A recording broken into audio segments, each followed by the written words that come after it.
জনগণের আস্থা ধরে রাখতে পারেনি সরকার। বাজেট নিয়ে এনসিপির আলোচনায় এই অভিযোগ করেছেন দলটির কেন্দ্রীয় নেতারা। এ সময় তারা বলেছেন, ভুল অর্থনীতি এবং বিনিয়োগের পথে হাঁটছে বিএনপি। প্রস্তুত করবেন ৩ মাস চলে যাওয়ার পর আসছে বাজেট নিয়ে জাতীয় নাগরিক পার্টি আয়োজিত আলোচনা, যেখানে দলের শীর্ষ নেতাদের ছাড়াও অংশ নেন অর্থনীতিবিদ, রাজনীতিবিদ, উন্নয়ন কর্মী সহ বিশিষ্টজনেরা। স্বাস্থ্য, প্রতিরক্ষা, কৃষি, শিক্ষা, কর্মসংস্থান, অর্থনীতি, টেকসই উন্নয়ন ও জ্বালানি প্রসঙ্গে কথা বলেন বক্তারা। মোট বাজেটে ন্যূনপক্ষে 10% কৃষি খাতে বরাদ্দ দেওয়া দরকার। এই ফ্যামিলি কার্ডের সাথে একটা হেলথ বেনিফিটও যোগ করে দেওয়া হোক। আলোচনা মানুষের মধ্যে থেকে আসতে হবে, যেটা তার প্রয়োজন।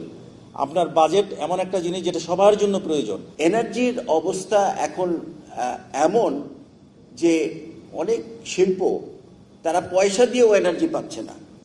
অনুষ্ঠানে এনসিপি নেতারা বলেন, লুটেরাদের নয়, বাজেট যেন হয় জনসাধারণের। কর্মসংস্থান ও কর সহ নানা অসঙ্গতি নিয়ে বর্তমান সরকারের কড়া সমালোচনা করেন নেতারা। অভিযোগ করেন, বিএনপি সরকার ভুল অর্থনীতি ও বিনিয়োগের পথে হাঁটছে।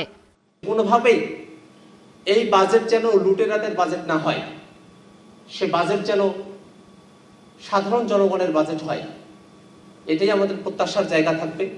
এনসিপি যখন ক্ষমতায় আসবে তখন আমরা এই নিশ্চয়তা বিধান করব, যাতে হলো বড় বড় রাঘব বোয়াল আছে যারা ট্যাক্স ফাঁকি দিয়ে যাচ্ছে, তাদেরকে আমরা ট্যাক্সের আওতায় নিয়ে আসবো।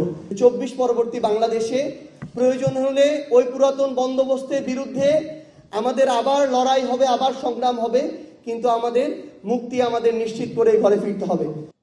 এনসিপি আহ্বায়ক নাহিদ ইসলাম বলেন, ঋণ খেলাপি, অর্থ পাচারকারীদের সাথে জড়িত ব্যবসায়ীদের উপদেষ্টা কমিটিতে নিয়োগ দিয়ে জন আস্থা অর্জন করা যাবে না।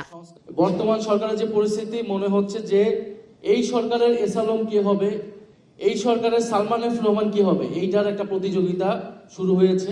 আমরা খুব শীঘ্রই আমাদের এটা স্পষ্ট হবে যে এই 5 বছরের মধ্যে আসলে নতুন এসালম কে হতে যাচ্ছে। আলোচকরা বলেন, দেশীয় ব্যবসায়ীদের আস্থা অর্জন না করে বিদেশি বিনিয়োগ আনা অসম্ভব। অনিয়ম ও দুর্নীতি বাজেট বাস্তবায়নের বড় চ্যালেঞ্জ। এখন যে হাই ইনফ্লেশন চলছে, জুমাতুল বিদা, চ্যানেল 24, ঢাকা। আর কর্মসংস্থানের কথা কি বলবো, কর্মসংস্থান